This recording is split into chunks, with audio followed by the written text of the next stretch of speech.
I'm Christina Moy, and welcome to the Digipalms podcast.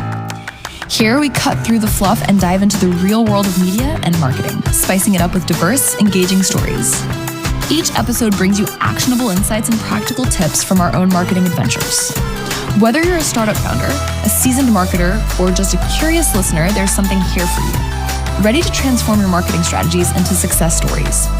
Join us to explore the art and science of media and marketing, learn from our successes and setbacks, and put our expert advice into practice. Don't forget to subscribe and visit thedigipalms.com for more. Let's get started.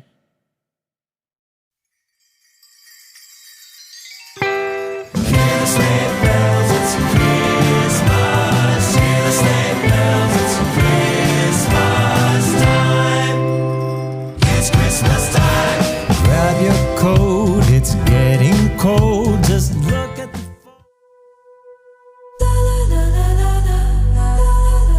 Hey everyone, welcome back. Today we're taking a deep dive into the rise of OUAI.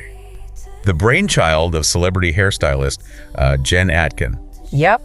We're dissecting Kenny Martin's awesome episode, laying out how this brand went from a simple idea to like a full-blown beauty empire. Ever get that feeling where you see a solution, you think, why didn't I think of that? Mm-hmm. That's how I felt learning about OUAI. Interesting. Yeah, so we're diving into the story of OUAI, the beauty empire, from its kind of unusual beginnings to global success. Right. And get this, it all started because a celebrity hairstylist saw this huge gap in the market. Oh, wow. Like a gap so big, it's surprising no one else had jumped on it yet. Yeah. So joining us today is our expert who will help us, unpack all the strategic decisions that turned OUAI into this phenomenon. Happy to be here. Awesome. Yeah, I think what's really fascinating about this story is that Jen Atkin, the founder of OUAI, she didn't fit the typical mold of a beauty entrepreneur. Okay. She was a hairstylist first and foremost. Right. Working with like A-list celebrities. Yeah. And a lot of people might have seen that as a limitation, but she actually turned it into her greatest strength. Okay, so let's unpack this. Yeah. How did being a stylist give her an advantage? Well, think about it. She was on the front lines, right? Styling the hair of people who could afford any product they wanted. Mm-hmm. And she was hearing their frustrations firsthand. Makes sense. And what she realized was that these celebrities, they wanted like salon grade hair care. Right.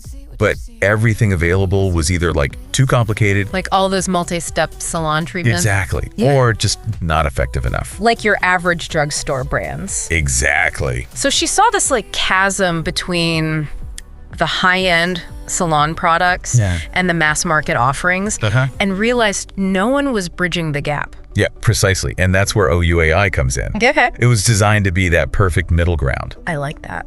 Professional quality products that were easy to use and understand. Right. Even for people who weren't professional stylists. That makes a lot of sense. Yeah.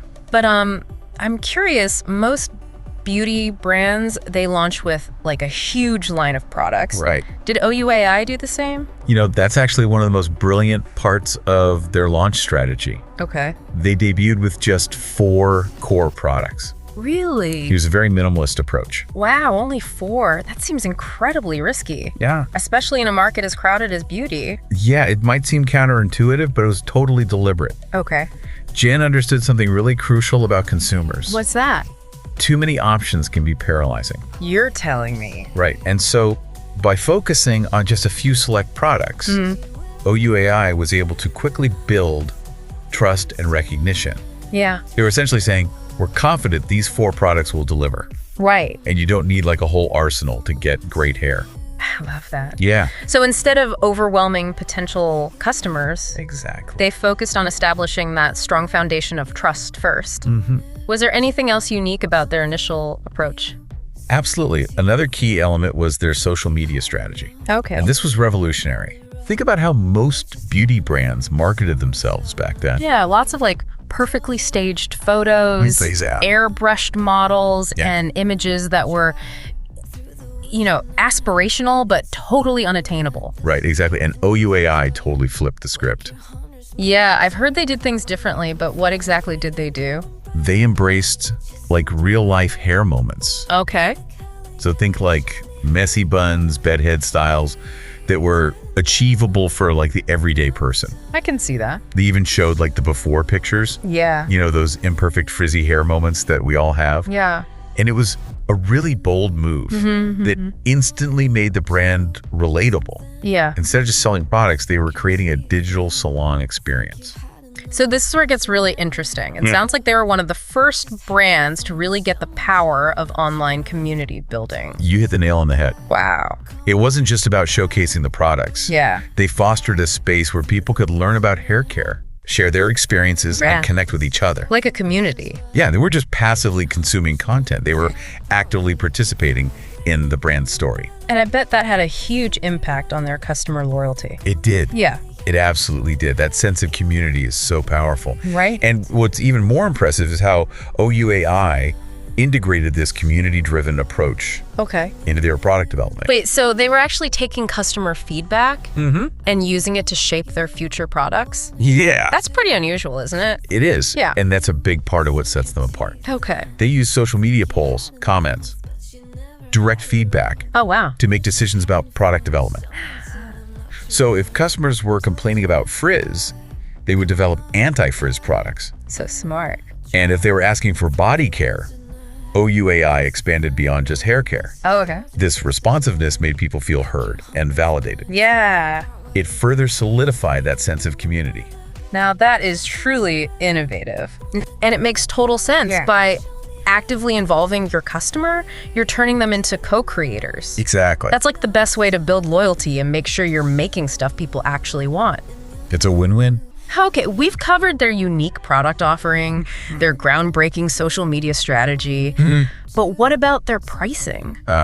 Where did OUAI position themselves in the market? That was another savvy decision. Okay. They landed in this sweet spot. Okay. I like to call it accessible luxury. Okay. Their products were priced higher than drugstore brands. So signaling quality and exclusivity? Exactly.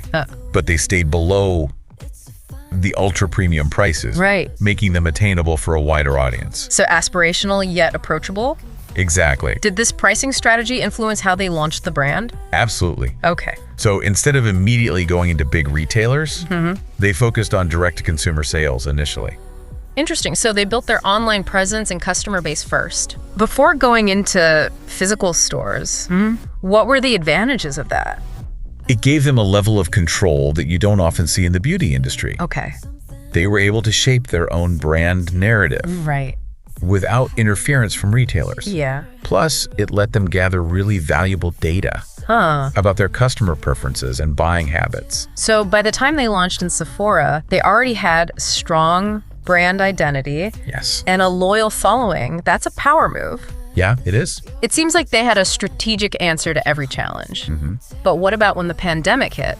Yeah. That must have thrown a wrench in their plans. It definitely presented challenges. Yeah. But OUAI demonstrated incredible resilience. Wow. They quickly recognized that salon visits were down Right. and people were looking for ways to take care of their hair at home. At home. So they adapted. That's fascinating. What specific steps did they take to adapt? Well, they shifted their focus to at-home hair care solutions, developing products specifically for that purpose. Makes sense. They also really ramped up their online content, Oh, wow. offering tips, tutorials, advice for how to keep your hair healthy at home. So they became like a resource for their customers during a really uncertain time. Exactly. So instead of being paralyzed by the challenges, they found a way to turn them into opportunities. It seems like adaptability is like built into them. It really is. Well, we've covered a lot already. We had. Spotting a market gap, minimalist product launches, Yep. revolutionary social media strategies, accessible luxury pricing, Yeah. and adapting to totally unforeseen challenges. And we're just getting started. Oh, wow. There's so much more to unpack about OUAI's journey. I can't wait. It's remarkable how OUAI's success can be traced back to Jen Atkin's background. Yeah. You know, she wasn't like a seasoned business executive or anything. Right. She was a stylist who had this deep understanding of what her clients really wanted. It's like that saying, scratch your own itch. Exactly. If you're creating something that you genuinely need or want, chances are others will too. 100%. OUAI is a prime example of that. Yeah. Jen Atkin saw this gap in the market based on her own experiences and the needs of her clients. And that authenticity really resonated with customers Right. who were tired of the same old marketing tactics. They weren't just selling products. Right, yeah. They were selling like a solution, a lifestyle even. Exactly. They tapped into that desire for effortless, achievable beauty that so many people want. Yeah. It's not about looking perfect. Right. It's about feeling confident and comfortable in your own skin. Exactly. And they did it in a way that felt relatable, but also aspirational. Okay, so we've talked about OUAI's smart product development, their amazing social media strategy, and their clever pricing. But what about their branding? Okay. How did they manage to create such a distinct and recognizable identity? It's in such a crowded market. Their branding is a masterclass in simplicity and sophistication. Okay. Let's start with the name OUAI. Okay. It's a play on the French word oui, meaning yes, Okay. but with a modern, edgy twist. It's catchy. It's easy to remember. Yeah. It definitely has that air of like effortless chic that the brand embodies. Exactly. And their packaging reinforces that minimalist aesthetic. It's clean, sleek, understated, using a neutral color palette that feels luxurious, but also approachable. It strikes that perfect balance. Yeah, between high-end and everyday. It's not intimidating, but it still feels special. And that consistency across their branding, their messaging, and their product design, that's key. It is. It creates a cohesive brand experience that customers can instantly recognize and connect with, whether they're scrolling through Instagram or browsing the shelves at Sephora. Every touch point reinforces that same feeling and message. Speaking of touch points, I'm curious about their product design. Yeah. Did they approach that with the same minimalist philosophy? Absolutely. Yeah. You know, thinking about OUAI's branding reminds me of something Steve Jobs once said. Oh, what's that? Design is not just what it looks like and feels like. Okay. Design is how it works. I like that. So it's not just about aesthetics. It's about the entire user experience. Exactly. And OUAI has clearly put a lot of thought into how their products work. Yeah. From the textures and scents to the ease of use, everything is designed to enhance the customer experience. Right. Like take their hair oil, for example. Okay. It's lightweight, Yeah. absorbs quickly, it doesn't leave your hair feeling greasy or weighed down. Right. It's those little details that make a big difference. It's like they've thought of every single detail. Yeah. From the moment you see the product online or on the shelf to the moment you're using it in your bathroom. And that attention to detail is what sets them apart. It makes people feel like they're getting more than just a product. Yeah. They're getting an experience. Exactly. It's not just about hair care. Right. It's about self-care. About feeling good. Absolutely. And that's a powerful message that resonates with consumers today. Especially in the beauty and wellness space. Yeah. People are looking for brands that align with their values. Right. And make them feel good about themselves inside and out. And OUAI has definitely tapped into that. Now, I want to circle back to something you mentioned earlier. Okay. OUAI's ability to adapt and thrive during challenging times. It's a testament to their agility and their understanding of their customers. They don't just react to trends. Yeah. They anticipate them. I mean, the pandemic threw everyone for a loop. It did. But OUAI seemed to come out of it even stronger. Yeah. How did they do that? They pivoted quickly to meet the changing needs of their customers. They recognized that with salons closed, people were looking for ways to maintain their hair care routines at home. So they shifted their focus to products and content that supported at-home hair care. Did they have to create a whole new product line for this? They did launch new products designed specifically for at-home use. Oh, wow. Like their detox shampoo and scalp massager. These were products that addressed the specific needs that people were facing during lockdown. Smart move. Yeah, they met the moment. with solutions that people actually needed. And they didn't stop there. They did. What else did they do? They ramped up their online content, Okay. offering tips and tutorials for at-home hair care. Cool. They even started doing live Q&A sessions with Jen Atkin herself, Wow. where customers could get personalized advice and support. So they became like a resource, Exactly. a guide for people navigating this new reality. And that's the key to surviving and thriving Yeah. in any challenging environment. Being able to adapt quickly and provide value to your customers. In new and relevant ways. Exactly. It's all about staying connected to your audience and meeting their needs no matter what. And OUAI has consistently shown that they're masters at that. Yeah, they've built a brand that's not just about products, Right. but about community, Yeah. connection, Yeah. and empowerment. It's like they created this whole ecosystem around hair care I like that. where people feel supported, informed, and inspired. What stands out to you the most about their journey? You know, one of the most impressive things about OUAI Yeah. is how they've managed to achieve such incredible growth while staying true to their core values. That's so important. It is. It's easy for brands to lose sight of what made them special. Yeah, as they grow. Yeah, but OUAI seems to have avoided that trap. They haven't compromised on quality or authenticity Right. in pursuit of scale. And I think that's a big reason why their customers are so loyal. 100%. It's a testament to their commitment to community building. Yeah, they've created a space where people feel like they're part of something bigger. Exactly. It's like they've built a movement around effortless beauty and self-care. Okay, so we've talked about OUAI's origins, their product strategy, Yeah. their social media savvy, their branding, and their resilience. But what does the future hold for them? Right. Where do they go from here? That's the exciting part. Yeah, They've laid such a strong foundation that the possibilities are endless. I agree. I think we'll see them continue to expand their product offerings, Okay, perhaps even venturing into new categories like what? like makeup or skincare. Oh, that would be interesting. Yeah. I could definitely see them doing a minimalist makeup line Right. that complements their hair care philosophy, something that enhances natural features rather than concealing them. And I think they'll continue to push the boundaries of digital innovation. How so? They've always been early adopters of new technologies and platforms. Yeah.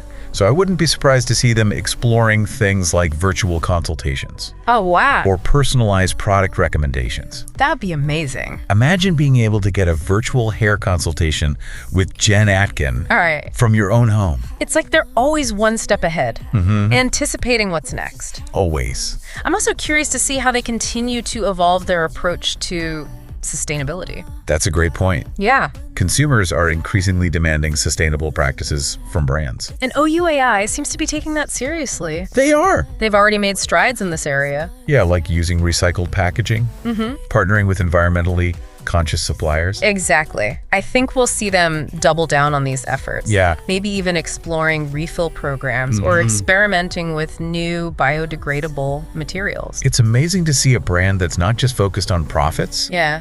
but also on making a positive impact. And I think they'll continue to use their platform to advocate for important causes like sustainability and inclusivity. Yeah, they've already made progress in these areas by featuring diverse models, Right. speaking out against industry norms that promote unrealistic beauty standards. Yeah, but I think they'll become even more vocal and proactive. In the years to come. Yeah, maybe partnering with organizations that support environmental causes or creating scholarship programs for aspiring stylists from underrepresented communities. It's inspiring to see a brand that's committed to using its influence for good. Absolutely, and that's what sets OUAI apart. Yeah, they're not just a beauty brand. Right. They're a force for positive change. OUAI is a brand that's always looking ahead, right?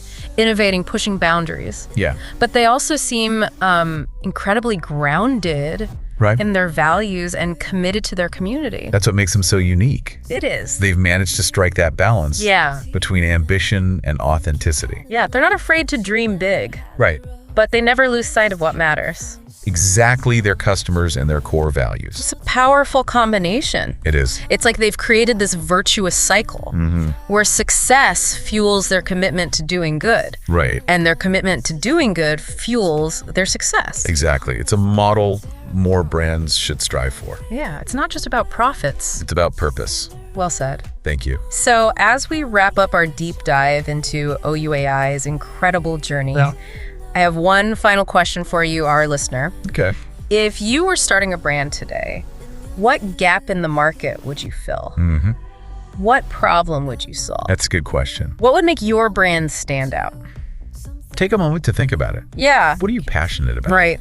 What frustrates you? Where do you see an opportunity to make a difference? The answer might surprise you. It might just spark your next big idea. Yeah, it could. Until next time, keep exploring, keep learning, and keep diving deep. If you enjoyed this episode and want to explore more inspiring brand stories, head over to thedigipalms.com. Let us know which company you'd like us to deep dive into next. We'd love to hear it. Until then, keep learning, keep innovating, and keep diving deep. I'm Christina Moy, and thanks for tuning in to another engaging session on the DigiPalms podcast. Don't leave just yet. Subscribe to join our community and never miss out on our cutting-edge discussions. See you next time.